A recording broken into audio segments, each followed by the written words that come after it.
strong am I with the Force. Just before 12 o'clock, first coffee of the day. Can't say I'm really needing it, but I really want it.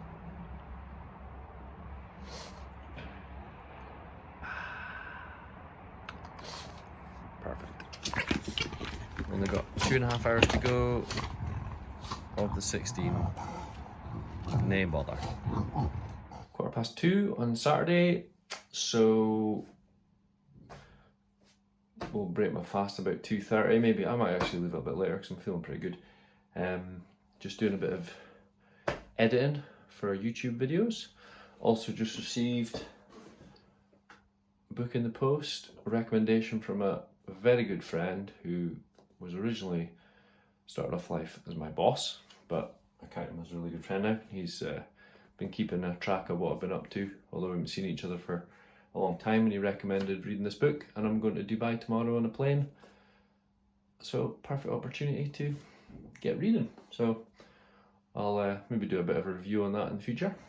I had a couple of coffees. I think I had the second one about 40 minutes ago. And obviously keeping on top of the fluids. Also in the morning, sorted out my wife's coffee and breakfast and stuff. She has a bowl of porridge in the morning.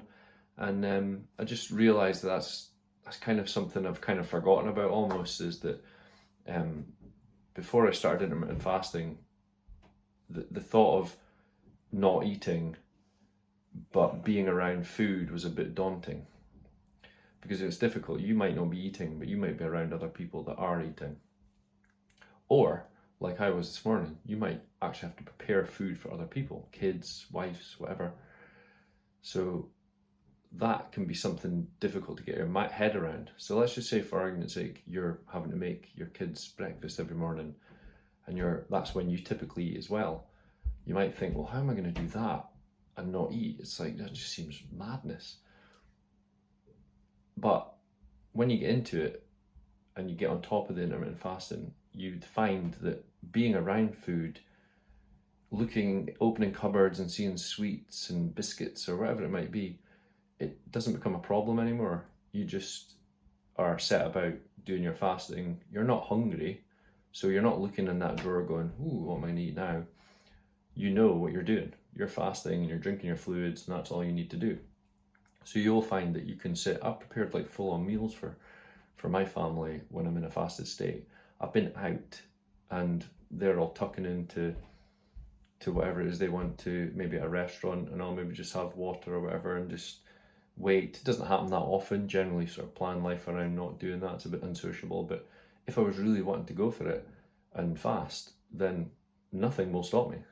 Absolutely nothing. And that all just comes back to the whole mindset and being in control.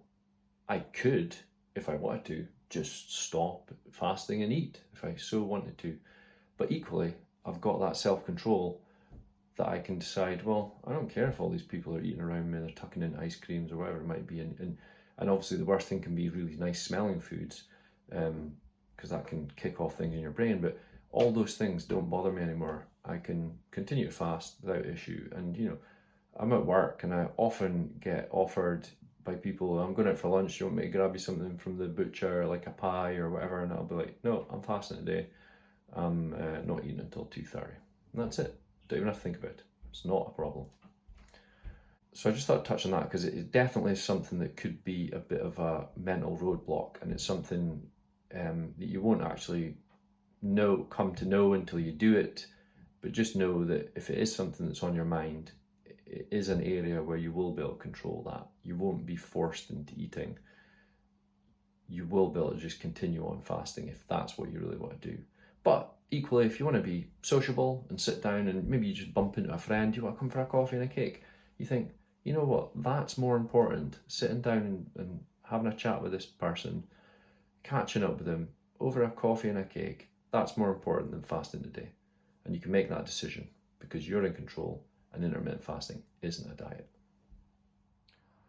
Going to finish up this editing and do a few chores around the house, and then probably break my fast with a bowl of porridge again. I do love a bowl of porridge, it's really nice. And then head out into town, do a bit of shopping, and get a nice meal, go to the cinema. And I've no idea what I'm going to see. I'm just the driver, and I'll no doubt be carrying some shopping bags as well. But yeah, really looking forward to that, getting out with the family and enjoying a bit of time out, especially after all this COVID lockdowns and all that stuff. So I hope that whatever you're doing, if it's a Saturday, whatever it is you're doing, I hope you're having a great day and you've got something to look forward to as well. We'll catch up with you in a bit. Is the cinema done? What do we have for tea? I don't. Sushi. Yo sushi and Baskin Robbins ice cream. That was good. And heaps of popcorn and also chocolate and all the rest of it. All the good stuff. Like I said, intermittent fasting ain't a diet. You can eat all the good stuff. Right. Time to head home, 9:45, so I've still got a little bit of time left. But I've had plenty to eat tonight, so I'll just have a wee nibble when I get home, and then that'll be the start of the fasting period again. Ready for tomorrow, it's end of day 6, ready for tomorrow, day 7.